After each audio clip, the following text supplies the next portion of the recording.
to another episode of the Straight Up Chicago Investor Podcast. I'm your guest, Jason Wagner, and with me as always is your host, Tom and Mark. That's perfect. That was good. You can tell this guy's got a podcast. He does, yeah, for sure. He But knows it's what kind of he's like doing. a cartoon almost. It felt like he's even got like the jawline of like a perfect cartoon. Like, it's I didn't perfect. want to say Hans Gruber, but it was a little intense. Yes. I love it. Thank you, guys. Making me blush. Man, this is it's been a while since we had him on. This is always, I love people who are scrappy, who are creative, and just get things done while everyone else is complaining. And that's what we covered today. And the fact that he uses information that's out there for everyone, and he's taking advantage of that's part of the scrappy part. But he's actually executing it. It's amazing, and he's so creative with some of these other things he's partnering on deals with too. Yeah, this is like 20 years ago, like when Moneyball came out, and like everyone's like, oh crap, like we can look at analytics and determine what can happen and where we can find arbitrage and undervalued players. And it's like, oh, like, yes, you can do that in all aspects of your life. It's weird we don't do that as much in this industry. I can't believe the database that exists out there for FHA assumable loans. So if you're listening, you got to stay tuned for anything but that, of course. If you're struggling to find property right now, which we all are, you need to, you got to listen to this one. Yeah, for sure. So, what's up? So I was going to ask you, what are you up to? Not much. I actually had a couple flips going on. And actually, I was planning on buying them both and holding them both.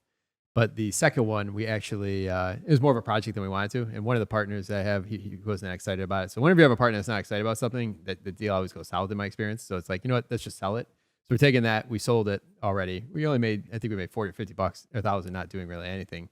And we're just going to put that towards the down payment. The other one we did finish, just have a smaller down payment. So that's kind of what I've been doing these last the last 6 weeks, I guess. Yeah, I haven't seen you all that much. I know. It's been weird. I know. And then you snapped on me when I got here. I'm going to call everyone out on this. I didn't snap on you, dude. I just felt like a weird vibe from you. I didn't know if you're mad at me or something like that. I don't know. You know, it's the cleanly shaven head. I look a little angrier. Yeah, you haven't seen my cleanly shaven head. Yeah. So this is good podcasting, talking about how we look to our listeners. Yes. So All right, check us out on YouTube. All right. Get to our housing buyer tip of the week. What do we got? All right. So we're coming in. You know, I've seen this affect a couple of owners, investors recently, is utilities. So your tenant moves out and you don't move fast enough to put utilities in your name. So just last week, I had somebody didn't move the electric into their name, and there's it poured rain, and the sump pump obviously didn't work, and their whole basement flooded. This happened 3 times in this summer so far. And we're coming into the winter season where it's the opposite. People are like, oh, I switched the gas over, but your furnace runs on electric as well too. So make sure if you have tenants moving out, make sure that you're putting the utilities in your name. And you can do it in advance. So if your tenant's moving out on the 1st or the 30th, just say, you could call up on the 20th and move your utilities into your name. I always tell people, best practice, call 10 days out. Now, even better, smoother approach is to call up ComEd, or you go online, of course, and they have the landlord portal where you can put your information in there. So when the tenant cuts service on their side, it automatically reverts back to you. So that's probably the best tip there, as far as if you just want to put it, automate that. And you can do that with People's Gas. You can do that with Nightcore as well too. So make sure that you're putting utilities in your name as soon as possible to prevent just having stupid problems that it's going to take so much time or make you have to file an insurance claim you don't want to file in this environment. Yep. All right. Really good stuff. Our guest today, return guest, heavy hitter. I guess before getting to him, a shout out to his wife, Rachel, baked a sourdough. Yeah, I love it. Yeah, so thank you, Rachel. But our guest today, just fantastic person to know in the real estate market. If you don't know him, that's on you. Provides a ton of value to the community. He is an investor himself. He's one of the best agents we have here in Chicago. Runs Greystone Realty, top-notch shop. And without further ado, Jason Wagner, welcome to the Underground. It's awesome to be here. Oh, a little more excitement than that. You were more excited. You came with gifts. Dude, I did bring gifts. You can't go on a show without bringing gifts, guys. I heard that for the first time recently, that people assume it's supposed to be the person, the host, give the guests gifts, but you're actually supposed to do the opposite. And it's funny if that you show up to someone's house, you bring the bottle of You wine, bring the right? gifts, Yeah. right? Yes. in theory, it makes so much sense. So. Yeah. So I brought you some sourdough. My wife is on a good sourdough kick, so we're taking advantage of that. And so Branded sourdough, Yep. logo. branded with your face on it. I love it. So yeah, we'll have the Straight Up Chicago Bakery up for you now. Yep. We have things to give out. Straight up sourdough. Well, you need more merch. You need more merch on your site. So We you do can need it. more merch. Yeah. Selfless plug. Check out our merch at. All right, so Jason, it's been about a year and a half. We had you on at episode 224 and 246, both great episodes. For those looking to start in the Chicago market and house hack, 224 just ton of nuggets there. We'll probably hit on some more of those. But right now, you are an Arlington Heights native. Yep. Let's talk Bears, baby. Oh. Did you move? Did you move there knowing this was going to happen? So what's funny is that as soon as the Bears closed on the property 3 months later, I bought my house. So it was a reactionary movement. Now, my wife and I, we were actually we were eyeing, hey, we're starting a family and, we kind of wanted to do the whole get out of the city, go to the burb thing. But I was sold when the Bears bought that property. Now, that property is 325 acres. Like, it is a massive thing. And it's been kind of like a roller coaster ride. If you follow the story of, they bought it, they tore down the old Arlington racetrack. And then wait a second, they've got renderings like back in Chicago of the new stadium. And, everybody's doing this, political thing of trying to wheel them back. Or all of a sudden, the Waukegan mayor is trying to get them back out there. We're like, what's going on? Right. And so it's been an interesting story. But as of 2 weeks ago, they just announced that Arlington is, in fact, where they're going to build. I never knew this, but Arlington Heights was actually in the front running, back in the 80s as well, too. So they're kind of just revisiting being in that town again, like they were originally. I watched a whole hour episode or YouTube, I don't know what it was, but just on how many times they could have moved out of Chicago, but never did. Oh, so they've always just kind of been wheeled back. They've always been teeter-tottering. But yeah, I'll tell you this. I don't know if I'm getting older and crankier, but I hate going to Soldier Field. It's so hard. It's so you have to literally park 4 blocks west of Michigan Avenue, walk the whole way, go through the park, under the tunnel. Taking the L there is not easy. I mean, you still got to walk. It doesn't take you there, yeah. Yeah, it doesn't. Roosevelt and whatever. Right. Yeah. And then we left a soccer game a few weeks ago there, and it was pouring. So that was a horrible run all the way to State Street. Yeah. I'm actually doing a concert this week, and we're renting a bus down there just for the convenience of it. And even then, you still got to. It doesn't get you in the parking lot. You got to go to Wabash to find it. Yeah. Right? It's just Yeah. From Jeff Park, Arlington Heights is an easier track for me. It is. Yeah. Oh, it is. Right. Yeah. Especially if they start moving more of those northwest lines on the metro. Yeah. I mean, it's awesome because they're going to have, Arlington Park, it already has its own metro station, right? It's right there off of 53. You can take 90 to 53 to get there. The access is going to be incredible. And actually, here's some interesting things is that, so Arlington Heights just kind of had this mayor race. And we were kind of going this since we lived in the neighborhood. We're like, hey, we should go, figure out who's running for mayor and kind of this is a big deal to talk about. And we went to one of the events of the current mayor, Jim Tenaglia. And he told me, he's like, Jason, if you were to, you don't quite understand how big Arlington Heights, that piece of property is. And he put in perspective of this. If you take Kansas City Royals and the Chiefs, Arrowhead. You know how they're in, I've seen this rendering. They're in the same the parking lot lot. separates the two stadiums. They're in the same complex. He's you pick those up and you plop them right here in Arlington Heights. They fit in the center of the racetrack. Yeah. That's the magnitude of it's just the center of the you racetrack. You put 40 of those on that property. Right. Yeah. It is so massive. And the amount of development that's going to come from that is really exciting. And so I've said this many times that I think Arlington Heights is honestly one of the hottest suburbs in the whole country because you have a major sports franchise moving to that type of property when it's surrounded by a massive population and for people to easy to get there. Right. So I'm super bullish on Arlington Heights. Obviously it's worked out. Home prices are just continuing to soar. Actually across all the suburbs, they've just been soaring. So we've been a nice benefiter of that. We've been there for 2 years now. So I'm usually not a fan of Cook County in general, as far as investing in suburbs, but even Rolling Meadows, that northern part of Rolling Meadows, that bumps right up to Euclid right there. Mm-hmm. I've been looking at stuff even over there just to put offers on. Just think about whether you do short term or whatnot. There's so much opportunity. We're talking 10, 15 years down the road. And short term might not exist for some other reason, but it's just no matter what. Yeah, that's what I kind of worry about is what type of short term regulations are going to be put into place there because I already got people that are like, hey, would it be a good idea to get an Airbnb right outside the stadium? I'd be like, well, yeah, but until some regulations come in that prevent you from doing that. So or parking in my yard. when we went to Green Bay, it was crazy how many cars they would fit inside of a small little duplex yard.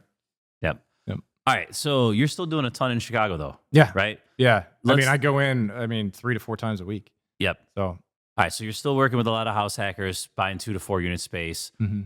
Talk to us. You do the Wagner Report, which we'll get into. Over the last year, what are some of the, call it, hotter neighborhoods you've seen? Where maybe hotter is not the right word. Some neighborhoods where you and your clients have found success. Yeah, yeah. So I'm going to point to the Northwest side. I've had a lot of success in the Portage Park, Belmont, Cragen, Jefferson Park area. Now, disclaimer, I own in those areas, and so I'm like pumping these up a little bit, but we've had success. And for example, Portage Park up 15% year over year on 2 to 4 unit spaces. Jefferson Park is up 10%. Belmont Cragen is up another 10%. Like, these are really good areas. They're appreciating in value, and actually, like, there's not a lot of inventory there either. So there's a good amount of healthy demand. You can find opportunities. You kind of have to jump on them right away. And here's the hard part: is that most of the buyers that I'm working with, it's like, hey, I want to have cash flow, right? But it's really hard to get that with high interest rates. So you have to have another plan to kind of help you get into these properties. And so I present like, hey, let's take a look at, especially if you're owner occupying these, could you do a 2-1 buy down? Could you do a 3-2-1 buy down? And most agents like don't even actually talk about Break that down, what that is, yeah. right? So it's super cool, right? So a 2-1 buy down it's a temporary rate buy down. And basically, if you were to have your quoted rate today at 6.5%, right, your first year, you're going to have your interest rate at 4.5%. Your second year is going to go at 5.5%. That third year is going to go back to your quoted rate at 6.5%. So how this works is that basically you can get the property. A lot of times you might be in a competitive situation, right? A lot of times you can get the property under contract. And then after you talk to that agent that tells you, hey, you won on a multiple bid situation, you say, hey, could I increase the price $15,000 and then give it back to me in a credit for $15,000? It's still the net. Yeah, the same net seller's price. going to net exactly the same. It's the exact same thing. The seller doesn't care, right? But it's massive to you because now all of a sudden you just bought yourself time. Because what are you doing on your first year when you get a house hack under contract, or when you're first getting the property up to snuff, right? You're increasing the rents. You're maybe waiting for your leases to expire so you can do something with that unit. So you're renovating that unit. Usually it's that first year you're not really making any money. You have something to do. But by using one of these 2-1 buy downs, or if it's FHA, you can go 3-2-1 buy down. You're all of a sudden buying yourself time, and it gives you more cash flow. So now, your debt service of what you're paying is cheaper, right? Because you're front loading that from a seller credit. So the seller is paying that for you. And so it's super powerful. I mean, we've had, so something that I actually do is I will partner with some of my clients. Now they happen to be like close friends of mine or people I went to college with. And for example, this past year, we bought a legal 2 with a non-conforming third in Belmont Cragen. And so how we do this is that my partner will be on the loan, and I will help him identify the property. He'll close on it, but I'm on title with him. So this is kind of like a cool little thing where I can like partner with my clients in order to get them into opportunities. And legally, you're still he's owner occupied, so you're still by the book here. Exactly. Yeah. You're leveraging his owner occupied. Exactly. Yeah. And there's not enough people that actually do this. And I think it's such a cool opportunity because it's like, you take an agent who's been successful with some of these, small multifamily deals, and you start helping people get into these properties, themselves. And most of the time they're just scared. They just need somebody to help them. And it's a win-win situation because it's low down payment. So I can help that. A lot of times I just roll the commission into the deal. I give it to them as a credit. And then, if there's anything else that I need to do outside of it, we'll square up because we start an LLC, and then all of a sudden we have an operating agreement within that LLC. So the cool thing is, so we did a FHA, we did a 3-2-1 buy down. And so our first year payment is at 3.5% because what we signed up for was a 6.5. Our second year was going to be at 4.5%. Our third year is going to be at 5.5%. And then by the time we get to a fourth year of owning that property, it's back at our quoted rate. Yeah. Now and then just real clear, because sometimes I've had this comment when people got confused. You're not adjustable here. It's set at the 6.5. It's set, right? exactly. It's different than taking a 3-year, 5-year ARM. It's just building up to that rate, and then you are locked in at that rate. It does not continue to escalate on you. Exactly. Yeah. So it's really not like risky, sort of say. And the cool part is that, usually over the course of your pro forma, like usually I always look at deals on a 5-year basis, right? We're always trying to increase our rents, anywhere between like 2 to 3.5% or whatever. And so you're essentially just buying yourself time to increase the rents, to understand where the expenses are. And, by the time you get back to your quoted rate, a lot of times the deals are like, maybe they're breaking even, right? But you might have a decision that happens before then of, well, did the overall interest rate market environment come down? Could we refinance? Or by the time we get to year 4, does it make sense to maybe sell the property, right? Because now all of a sudden our cash flow has kind of gotten eaten up. Yep. Right. Yeah, your risk is like after year 1 you sell, like you paid the extra 15 grand and then didn't utilize the full value of the program. Right. Like that would be the risk if you had a quick turn, change jobs out of state or whatever. But besides that, like you said, like it's pretty. Well, here's the cool part is that let's just say the interest rate market were to come down and you're like, hey, maybe we just want to lock in a 30 year and now rates are at 5%. We want to do that. But we still got this subsidy that's on our current loan. Well, you don't just lose that money, actually. You actually get to take those proceeds that's unused and put it into the next loan. So it's not really, you don't really lose that money, right? So that's kind of the cool. Got it. Well, the bigger picture, the much bigger picture is if people are doing anything because they're not taking advantage of this versus even say they just even cash refied or sold after a year and didn't get the full balance, but they're doing that because they made money probably. But just this is almost the jumping off point for giving them the confidence or helping them justify why they're doing it just to get in the game. Yeah. Versus not doing anything at all and never having that opportunity to even own the property. So Right. that's Because cool too. The most important part right now is just get in the game because we are in low inventory. And because we have low inventory, because we don't have sellers that are putting all their homes up for sale here, we actually have, when you actually look at the data and you look at new listings across Chicago, we have declining new listings. And so people are still like, hey, and it's already crappy. It's already very low and it's getting worse. We've had over the last 6 months, we've actually had declining new listings. We're down 5% from where we were last year. Okay, so we are not getting more inventory coming to the market because we still have this seller hesitation of like, hey, I've got a 3% rate or I've got no mortgage at all. It doesn't make sense to trade up. So when you don't have new listings coming to the market and we actually still have a decent amount of buyer activity, okay, when we say decent amount, I mean, it's basically flatlining to slightly up, and it's been up, less than 1% over the last 10 months. And so it's very steady, the buyer activity. And so what's happening is that now we have a big upward pressure on price. And that's what we're capturing is that people that have been able to find a way to make the deal work over the last couple of years have significantly benefited because we have no new listings, low inventory, the buyer demand is still there, and prices are going higher. In Chicago, I mean, the national narrative right now is that, you've got the Florida market, tons of homes for sale, prices falling, softening, people are really concerned down there. But Chicago is finally one of those areas where it's like, we're one of the leaders of the nation in terms of price appreciation. And so finding ways to do the deal and to get in is you're capturing the upside of the equity gain. And this is not even because usually the Midwest trails behind the coast.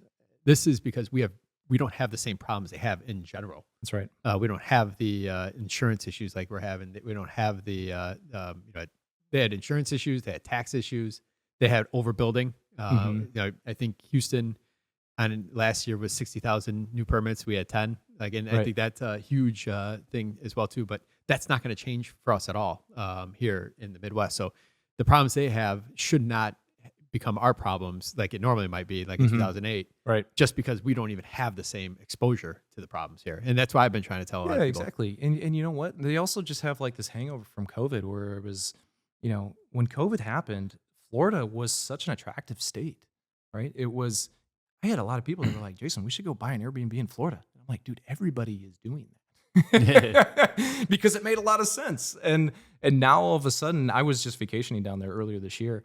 And I'm like, dude, for sale sign. Like, it was scary. I was in Destin, same thing. I was in Destin last year and I was in Destin this year. We weren't that far away. And some of the things were still on the market from last year, this year. And they're down $1 million. And they're still building. It's like I saw all these for sale signs and then I saw all this building happening. And I'm like, oh man, this is right. We don't have that environment whatsoever here in Chicago. And so it's how do we get into the deal? And it's kind of like these financing tricks. having the ability to, one, if you can partner with an agent that has done it, they're going to give you the confidence and like they're going to give you the resources, and that's one of the things that I offer, to people I really like. Right, this is not an open invitation, but then two, it's utilizing those buy downs, right, and finding a way to help your cash flow in your first couple of years to get your bearings, to do what you need to do to the property, and then hold on to that thing for the next 3 to 5 years and let the appreciation ride, because it's going to keep going up. From what we've seen, from what I see in the data, I'm very confident. I watch it very closely, and so that's why I can say it now. Are all lenders offering those type of buy downs? So it's for a primary, right? So you have to owner occupy, and so yes, a lot of the lenders will do it. Yes. Well, and on the commercial side, most like the banks, like the commercial banks of the world, they're all.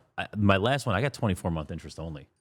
Like that's the other thing they're starting to do is starting to pump that out. It used to be 6 months, 12 months. All of a sudden, like they're giving you like a lot more runway than what you used to get before. Yeah.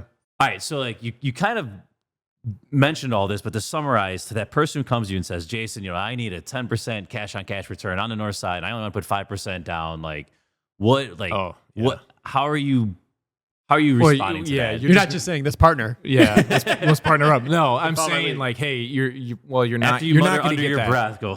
What do you actually say? Right. You're not going to get that cash. You're not going to get that cash on cash return, right? You can get some positive numbers if you utilize these strategies that we just talked about. But it's like breaking even is okay, and here is the amazing part of what real estate has taught us over the last few years is that when interest rates are high, it's hard to get the cash flow unless you're putting like large down payments. I do tell people that if you've got the money to put more money down, more than 25%, like you could do that and you can get the numbers to kind of come out in your favor. But real estate also taught us that there's other components to owning real estate, which is the principal pay down, right? It's your tenants are paying your mortgage every month. It's the equity gain because we have this, and this is one of the biggest things. Look, we have low inventory and we still have strong demand. This is why you're buying property in Chicago, because you want to hold on to it for the next few years because we're going to see this ride out. And then there's all the phantom of the tax benefits. What the hell is that? People underestimate that so much. Oh my gosh. If you're an agent killing it, it's insane if you don't own a property and cost second. Yes. Right. It's insane. It's insane. Right. Exactly. Right. And so, and I wanted to bring up, one of the best guys that I follow on Instagram for, understanding your benefits and what real tax benefits are for owning real estate is Ryan Bakey. I don't know if you guys, have you had him on the show before? Okay. Yeah. I mean, dude, he puts out incredible. Shout out to him. And every time we see him, he yells at us for not having a good funnel for our podcast. Oh, you have all these people. Why aren't you capitalizing? Dude, he's angry at me every time for not having the right master funnel marketer for all these eyeballs we have. Oh, I'm like, all right, you do it for us. Like we're here just talking to no mic. Yeah. No, he's brilliant. He's brilliant with that. But he puts out insanely good content on how you can utilize real estate for your tax benefits. And it's not just the agent, the agent falls into the real estate professional status. The developer falls into that. The property manager falls into that. The lender doesn't. The doctor who makes a high income doesn't. But if his might have other gains though that he can still offset. Right. He doesn't get the bonus from the. But Yep. Or there are other strategies. The doctor makes a lot of money, but his wife stays home and manages the properties. All of a sudden, if she puts enough time into it, all of a sudden she can follow up for a real estate professional status. And that is like she has a job. That is almost better than having a W-2 job because of what they could do, because they cost seg a property, identify $100,000, and then they could use that to offset some of their income, right? So you have to talk with a CPA that knows all that stuff. But from an agent perspective, it's amazing how many agents I'll come across that are like, dude, what's a cost seg? Or like, why would you do this? Or what is real estate professional status?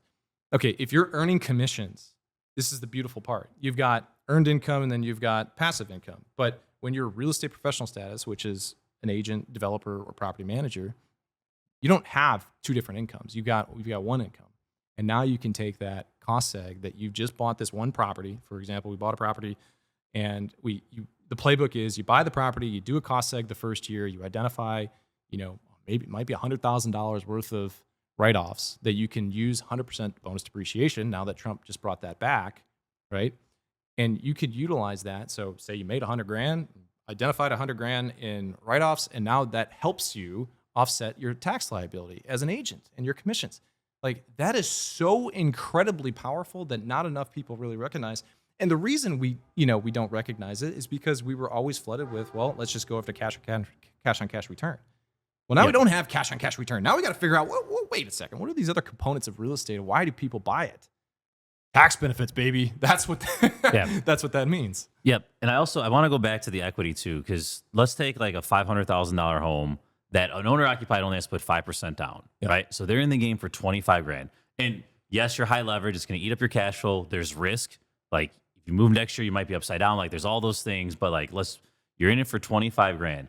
If that property goes up 5% next year and it's worth $525,000, like you didn't make a 5% return, you made 100% return on your money. Yeah. Like that's what people don't grasp with like this owner occupied. Like it's so. Yeah, people are like, I'm better off getting 7% in the market. You're not. Like, You just double your money, and that doesn't account for all everything we just talked about for 2 minutes. It doesn't account for them paying down your loan.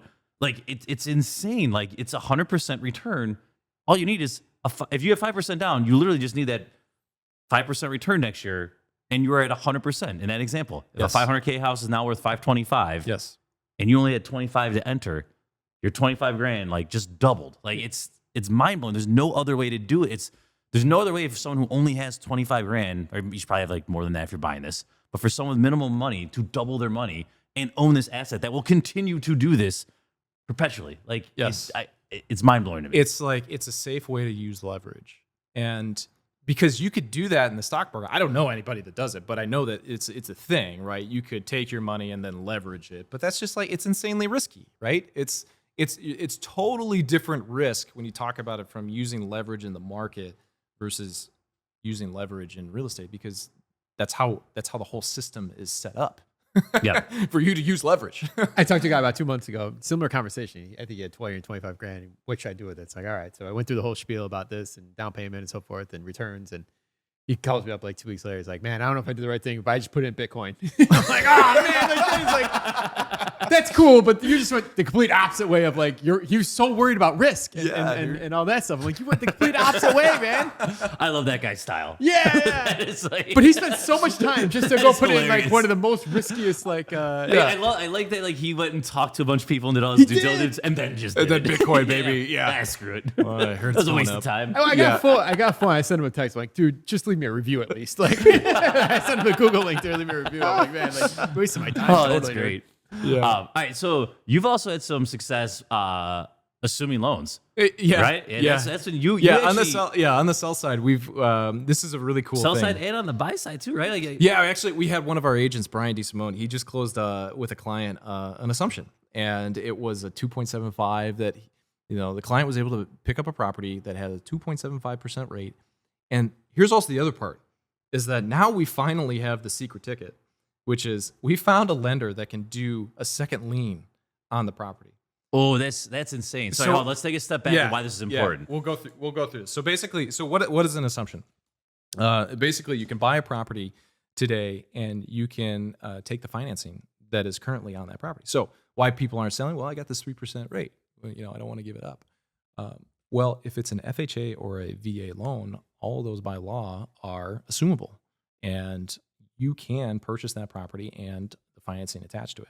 Now, you take the loan balance as what it is today, and that's the hard part, is that you've got a loan balance. Let's just say it's a property at $400,000, or let's say the property's $500,000 and the loan balance is $400,000.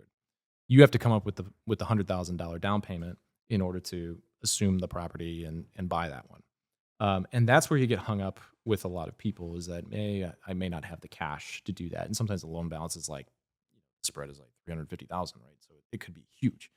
And but now, because so my company Greystone Realty, we actually have a nice. I got connected, dude. It's just really funny. So I have a Twitter or an X account, and nobody ever like DMs me on X. But the CEO of withrome.com DM'd me. I think I must have posted about an assumable mortgage, and he's like, "Hey, we need to talk." And he's like, we're opening up in Chicago. And if you haven't heard of withrome.com, you got to go out to this website because it is basically the Zillow marketplace for where you can find properties with assumptions that are assumable. So anything that's currently listed today as an FHA or VA loan, well, you're like, well, how do I identify those properties? How do I know what financing attached to it? Well, Ronick, which is the guy who owns Rome, he created this whole marketplace. So now you can easily go out to withrome.com and go check out, well, where are the multifamilies that are listed right now in Chicago that have an FHA loan on it that I might be able to assume. And they are out there. But half the battle is that the listing agent doesn't even know that the property is assumable. So you have to educate them. Right. So, but here's the other part that Ronick has been able to kind of introduce me to is that now we have a lender that can offer, a second lien mortgage in order to help cover the gap. So now you can have a down payment that is, if it's a multifamily, it's 15% down, or if it's a single family or condo, you can go down to like just 5% down. So you can assume the mortgage. And then have these guys come back in. Because this, shout out Zach Posey, the one assumable loan I've ever done with him. Same thing. He bought it. He had to put a ton of money down though, right? He's got a nice W-2 job. He's able to do it, but then it locks him up for, right? It's okay. Now I'm on the sidelines for a year or two because I just did a huge down payment. Yep. Yeah. This solves that problem. This really does solve that problem. And so, essentially what happens for an FHA, because what happens is that they end up putting a home equity line of credit on it. Right. And so that home equity line of credit right now is probably around 7.5%. Yeah, but you might assume a 2% loan on the majority of the debt. On the big first lien mortgage, right? And that's the big thing is that you take your 3% that you're just assuming, and then you've got a 7.5 on the second lien. And the second lien, maybe it's only $100,000, but your first one that you're assuming is $400,000. Well, you blend those two rates together, and all of a sudden you're at like a mid-4 or something, right? Correct. It's way better than what you would get. And this is something I didn't realize. You might be like 5 or 10 years into the amortization. Yes. The amortization doesn't start over at 30. You're right on. Your principal pay down is way heavier than if you just bought the property. It becomes so much more valuable. Yeah. Yeah, you don't realize it and say, oh shit, like this is really paying down. Right. Yeah. Yeah. So it's really sexy for people that have hey, they bought in 2020 and now we're 5 years into it. They still have a pretty decent loan balance. The market has appreciated, but it's not out of reach. Right. So that's a nice person to, potentially, hey, if you think about selling, put your home up for sale and, mention the assumption that's available. And so I've had some success with that over the last, I've done two properties that we've closed as assumptions that were multifamilies, and we listed them above a market price. And here's also the interesting part. No appraisal. No appraisal. You're right. Wow. You're like, wait a second. Yes, Tom, you're right on. Because there is no appraisal if you are assuming the loan, right? There's, the lender doesn't care. If you're getting a second lien mortgage, yes, they care, right? They need to make sure that the loan's going to appraise. But if you've got a buyer that has the money to cover the gap, then all of a sudden you could literally sell the property for whatever you want it to sell for. Now there is a premium that buyers would pay. And so we've been successful we actually found, we sold a 2-flat that was in Westridge, and we got like a $50,000 premium over what I thought what the market value was because we found a buyer that was willing to do the assumption, and he paid for it. And it worked out really well for the seller. Yeah. But I understand that mindset. If you have the cash, if you could buy something with like the 2% debt is the asset. Yes. Right. And some of these, like you're mentioning big spread, but like a VA loan or an FHA loan, the spread started at like 0, right? Because it was 5% down or 0% down. So even if things have gone up, it might be at 70% LTV. It's usually not like 50 or 40%. It's usually helpable. Yeah. Yeah, exactly. Here's a cool thing about the VA assumptions is that so if you don't have to be a veteran in order to assume the property. Now, the veteran that is giving up that, right, there are strings attached to that one. They are giving up their entitlement. But I actually had a situation where I was representing a seller on that, and my seller was married to another veteran, and she didn't have her entitlement tied up in this property.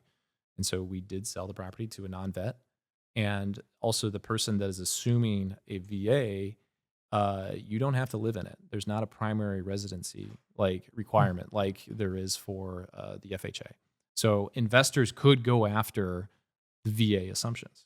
It's just that it's the entitlement part that really kind of like makes it hard for people. So because of my seller situation, he was like, hey, I'm okay with, selling my property, keeping my entitlement stuck on that property because I still have my wife's that's available.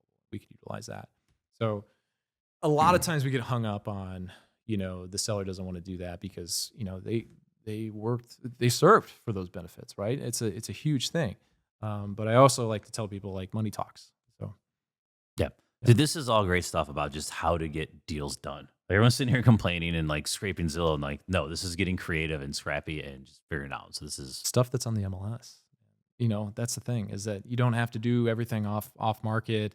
Like these are things we're being successful, buying things on the MLS and just understanding the concept. And when you have like the outlook of like, where is the market going to be in 5 years? Chicago is one of the best places to be buying right now. And then also like, well, where could the interest rate market go? Well, I don't know. That's the crystal ball everyone wants to know. Yep.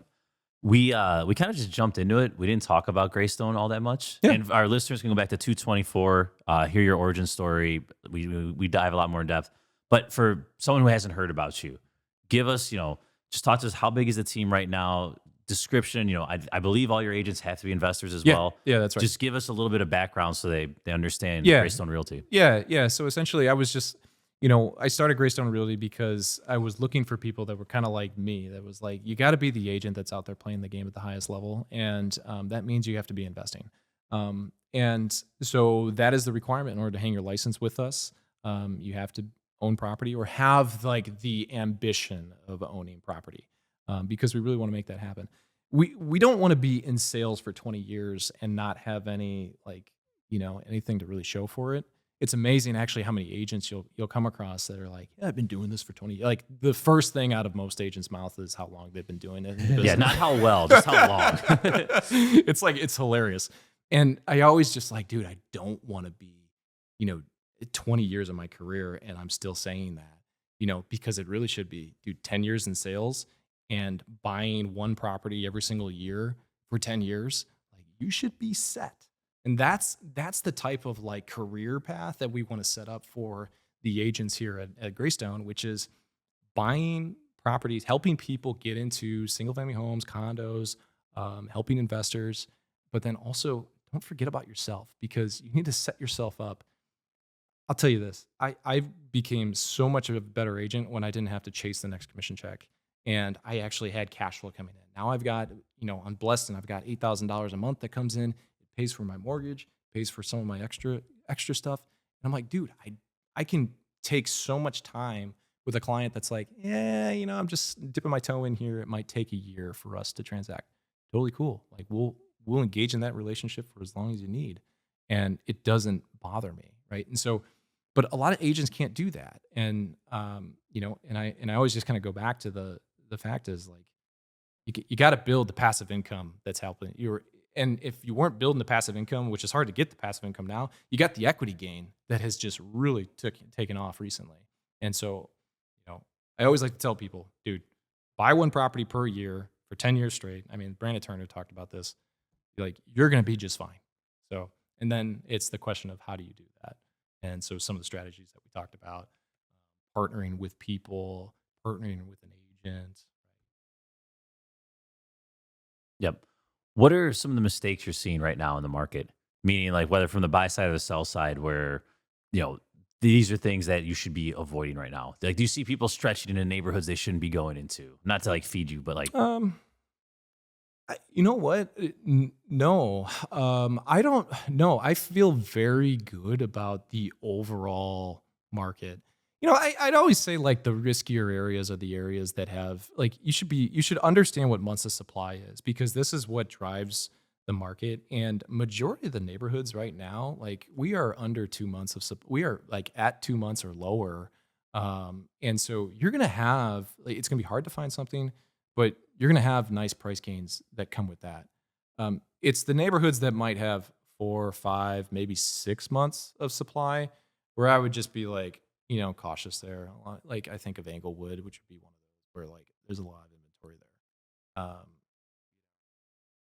Just understand like those types of big neighborhoods. Just understand what you're getting into, right? So I have a lot of success on the north side of Chicago. There's a little bit more inventory on the south side of Chicago, but overall, I just tell people like, dude, do everything you can right now to get into the game. And that could be the suburbs. And the suburbs are roaring. It's just we're not seeing that slow down at all. I actually thought that the suburbs would eventually crash because of, everyone went out to the suburbs from COVID and then, return to work would happen. But it hasn't. There's still no inventory out there. So in the suburbs overall, like across the board, dude, it's like we are seeing gains that are almost double digits in majority of suburban neighborhoods. And new construction starts at 700,000. Yeah. Out here. Yeah. So it's kind of crazy. Yeah. Affordability and starter home, and that's what a lot of people come out here for is a starter home. Right. And they're not being built anymore. No, you can't. Yeah. There's not enough building. I mean, that's the only we got to flood the market with more supply, and how's it going to happen? I don't know. You got to build, but we can't build. We have restrictions on. There's not enough people that want to do it. Yep. Going back before we dive a little more into Arlington Heights on the Wagner Report. Yeah. You've been running this now. I'm going to guess like 2 years, somewhere around that mark. Yeah, actually, I started like right around 2020. So it's It's been longer. It's been longer. Yeah, no, it's okay. And I'm excited about where it's going too, because I know I've actually done a shitty job of like sending it out this past year, but we're really making it better and more specific for people relevant to wherever you live or wherever you invest. And so I'm actually in a cool little development phase. I'm excited for like where the next year is going with that. But yeah, sorry, go on. Yep. So I guess what are some of you've been doing this, and we can link to it in the show notes. Hopefully we get this on the website even before, I don't know when we're airing this, but what are some of the surprises you've seen personally? Right. I think that's one of the things, even like from doing this show, like we learn a lot. So like going through the exercise of seeing all this data, what are some of the things that you have picked up or surprised you? It all comes down to how people get fearful about major headlines. And a lot of them, the headlines are about what's happening across the nation. And then they think it's happening in their backyard. And it's not the case. And where I picked up on how can you understand and forecast where the market is going, it's looking at that months of supply number. And if you're not familiar with like what months of supply is, it's basically how long would it take, if you didn't have new listings come to the market, how long would it take for the current inventory to sell? And so if it's like, you got 100 homes and it takes 2 months for them to all be gone, that's the demand, right? And so it puts supply and demand into one number. And so that lower the number, if it's less than 3 months, you're in a strong seller's market. We're in a strong seller's market here in Chicago when things are like in 1 and 2, right? So when you understand like the amount of supply and demand and how that drives the market, yes, interest rates have a huge deal. And that's been reflected in overall total transactions. But that hasn't been reflected just because interest rates have been high doesn't mean that we've had falling prices. We've had prices go north for the last 17 months straight. And it's going to continue to do that because we have this inventory problem. So I would say to kind of go to your part, what did I learn? Mostly by looking at the data, it's understanding the supply and demand metric. And when you see where that overall trend is going, because you can see month supply coming down, like it is literally an arrow coming down. You're like, that's going to push prices higher. And you can publicly come out and say, I think the market's going higher. Now is the time to be going out. And so I am kind of aggressive. If you follow me on X or on Instagram, I am kind of aggressive in terms of where I'm forecasting, the overall market to go, because that's where the fundamentals are, man. And it's like, it is so obvious. And it's easy to get caught up in the headlines of like, hey, prices are falling.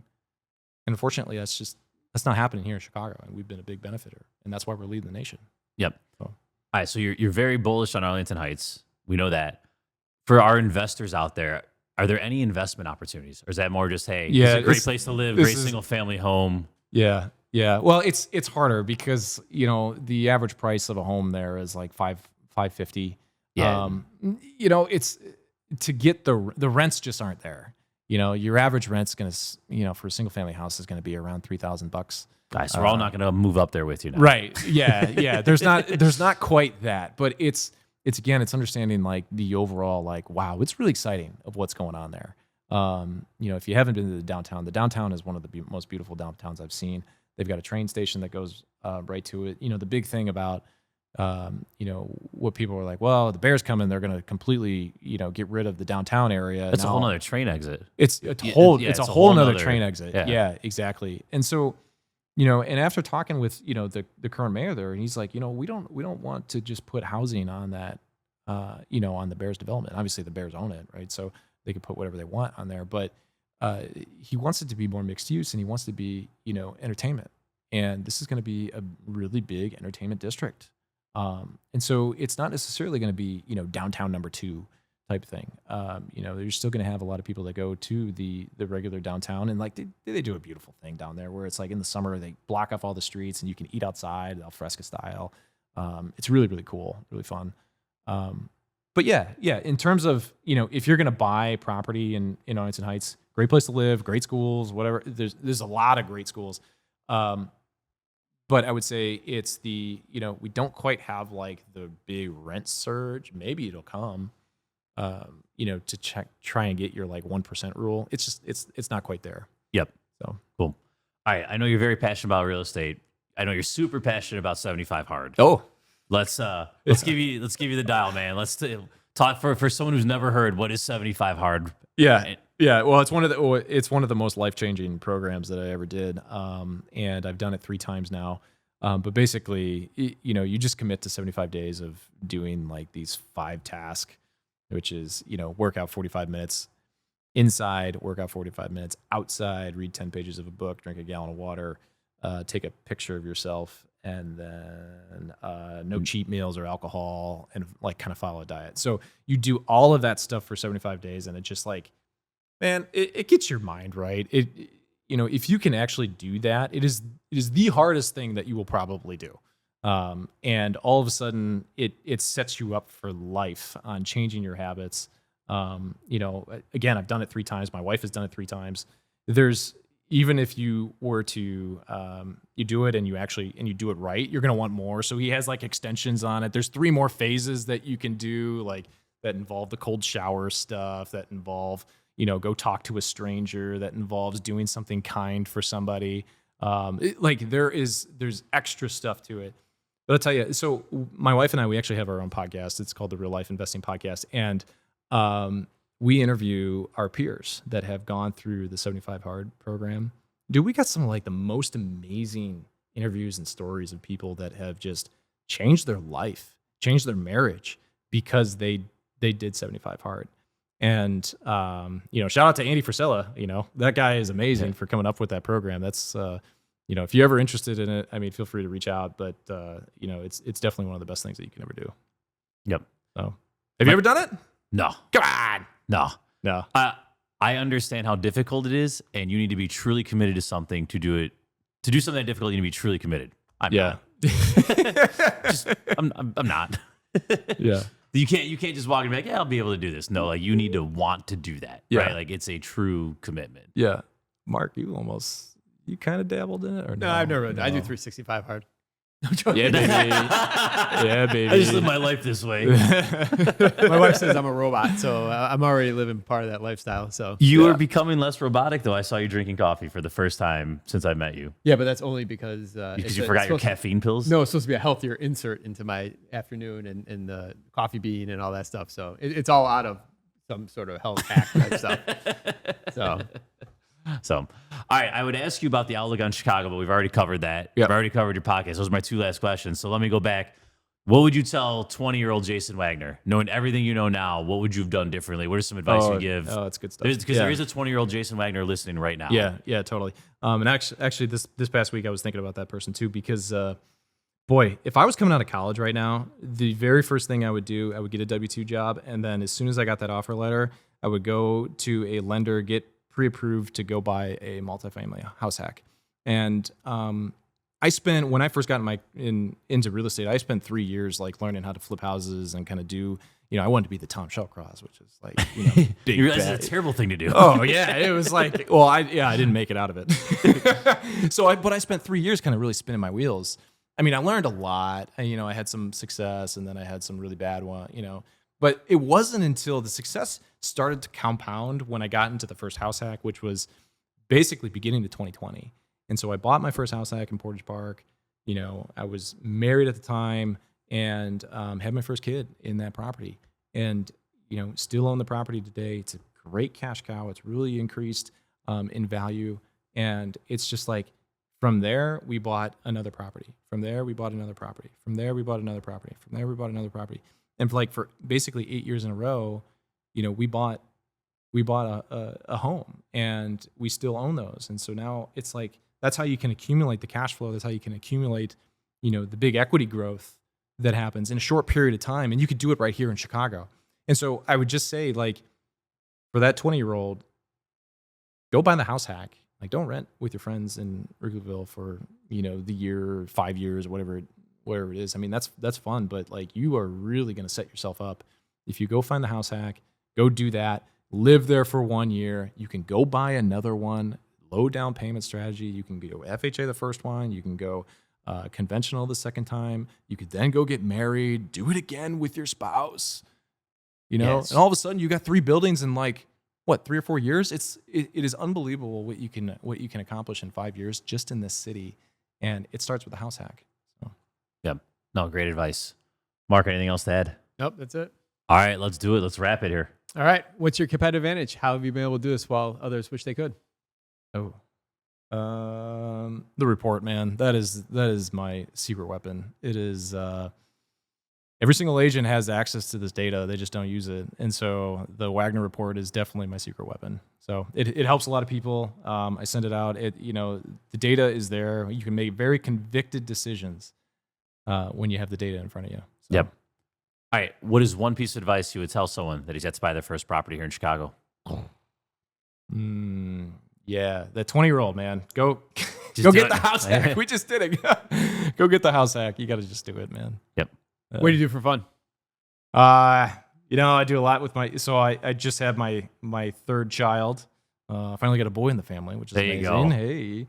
Well, you're on my track. One more boy. Yeah, I You know. do 2 Well, girls, 2 boys. we were just talking about that the other day. So yeah, hang out with the kids, do a lot from that front.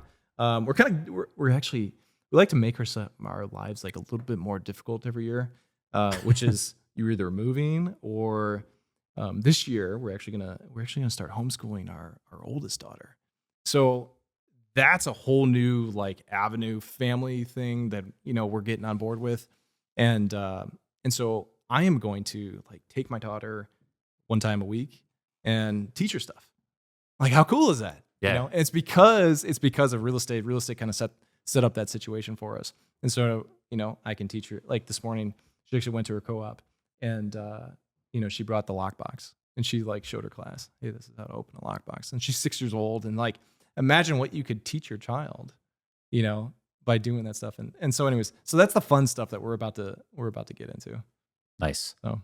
All right, give us a good book, podcast, or self-development activity you'd recommend to our listeners. I'm actually right now I'm reading Sahil Bloom is The 5 Levels of Wealth, which is really good. I'm only about a third away through it, but it's already worth recommending. So Sahil Bloom, 5 Layers of Wealth. It's cool because he breaks down like time. What is it? It's time, wealth, social wealth. But like all of those pieces together, it's like one of the biggest things. Like, I'm 35 right now, and I'm in the prime time of this is when I'm going to spend the most time with my kids. So that kind of goes back to like the homeschooling stuff, right? This is the opportunity to do it, and then how many more times are you going to see your family and your parents and stuff? So like he breaks that stuff down, and it kind of like brings more of humbleness to your life, and like kind of setting things up. So anyways, that's a really good You book. phrased in that book things that are very obvious. We just don't think about it. The whole parents thing. Like if you only see your parents twice a year and they're 75, like you're literally only going to see them and it only lasts the average age. You might only see them another 15, 16 times or something. Right. Yeah. That's And once you put a number to it, then it's like, oh shit. So it's actionable, right? So anyways, I'm really liking that book right now. And selfless plug, can I Yeah, plug let's my- hear it, man. Get some All right. listeners. The Real Life Investing Podcast with Jason and Rachel Wagner. It's fun, man. It's me and my wife that do it. We do talk about 75 Hard. We talk about real estate. Actually, some of the guests that were on here have been on our show. And then we also got there's a little fireness to there as well. So we got some spicy things that we talk about. More of like conservative side and things like that. So, anyways, fun podcast to listen to. Yep, we'll link to it in the show notes. Yeah, Sure. Other than yourself, name a valuable resource to other Chicago investors. Yeah, I got to go back to Ryan Bakey here because I just think with the overall like market and where everyone was always chasing cash on cash return before, but now we finally recognize that like there are other benefits to buying real estate, and if you're not exposed to like what those pieces are, dude, I think Ryan Bakey is one of the best people to follow in terms of just understanding those other tax benefits. Like, what does tax benefits mean? Well, Ryan breaks it down, and so anyways, so I would say Ryan Bakey for sure. Yep, and I don't remember his episode. I'm gonna guess it's 2 something, right? We'll link to that in the show notes as well. Cool. I love that I always say this, and I hope we actually do the linking. I have no idea. We do. Call me out. You can DM us. We'll get you the links if we don't actually have them. So, all right, Jason, thank you so much. You're a great agent. I know we both refer you deals. You provide a ton of value to our listeners today. How can they learn more about you? Is there any way they can provide value to you? Sure. Yeah. Thanks for the referrals, honestly. And if you need to refer somebody as well, like we're happy to help them out, but you can reach me at 847-997-1639. So that's my personal cell. Follow me on Instagram. I'm pretty active on there. Jason Wagner _real estate. I'm on X as well. I got like nobody wants to follow me on X. I'm not on it. Otherwise, I'd follow you. Yeah. So if you search for me, you'll find me there. But yeah. And you could also email me, jwagner@greystonerealtychicago.com. You've motivated me. I got locked out of my X account a while ago, and every time I go in there, someone sends me a link. It's like, you've been blocked. It's like, so I'm going to figure that out. Then I'm going to come and follow you. Yeah, attaboy. Thank you. Oh, and also, if you want to sign up for the Wagner Report, you can go out to our website, greystonerealtychicago.com. There is a Wagner Report tab at the top there, and just you can sign up. And you'll get on my email list, and then you'll get the report sent to you. All right, today's guest. Who we playing for? All right. So we're playing for Barry Holters. So Barry, if myself or Jason gets this question right, you get a $50 gift card brought to you by today's sponsor, Mike Procaccio and Pro Financial Services. Nice. This has nothing to do with the question, but in my Arlington Heights research, I found out Ted Nugent went to St. Vitus. I did not know that. Oh, Ted Nugent bought his first guitar in the building we're sitting in right now. I knew you told me that. Yep. Yeah. So he's probably been in this room. In the underground? That's awesome. He's been in the underground. Smokes so much weed down here. Because on the other side, there's this like party room over here. Like, it's connected. Like, it had to be crazy here. yeah. All right. Your actual question, though. All of these people were born in Arlington Heights, except, and here are all your choices: comedian Sebastian Maniscalco, all 4 of my children, QB Jimmy Garoppolo, comedian Robin Williams. Which one of these was not born in Arlington Heights? I definitely know that all 4 of your children were born in Arlington Heights. I think it might be Robin Williams. I always say Garoppolo. I thought he was Schomburg. All right, is that what we're going with? Yeah. Robin, you each get a choice. Yeah. Robin Okay. Williams, Garoppolo. Robin Williams. Really? Wow. He could live in Schaumburg and be born in Northwest Community. That's not a stretch. No. Yeah. Oh, born. I guess, yeah. Yeah. Aw. Yeah. Well, that's pretty. Robert Williams. That's pretty hopping hospital over there. Yeah, nice work, guys. All right. Sweet. All right. So, Barry, you get a $50 gift card brought to you by today's sponsor, Mike Procaccio, Pro Financial Services. So awesome, man. Dude, Jason, thanks so much for coming on. Tom, thanks always. Listeners, it's cooling off right now, and unfortunately, summer's over, but that means that you could spend more time. It's getting darker earlier, too. So now you can get back out, networking, going to different real estate events, and growing your opportunities going into the new year. So go to straightupchicagoinvestor.com. We just updated our list of all of the real estate networking events. So straightupchicagoinvestor.com. Right on the homepage, it says real estate networking events. Click on there. Get out there this fall and grow your opportunities. So, Jason, thank you. Tom, thank you. Listeners, we will see you next week. Thanks all. Thanks for having me.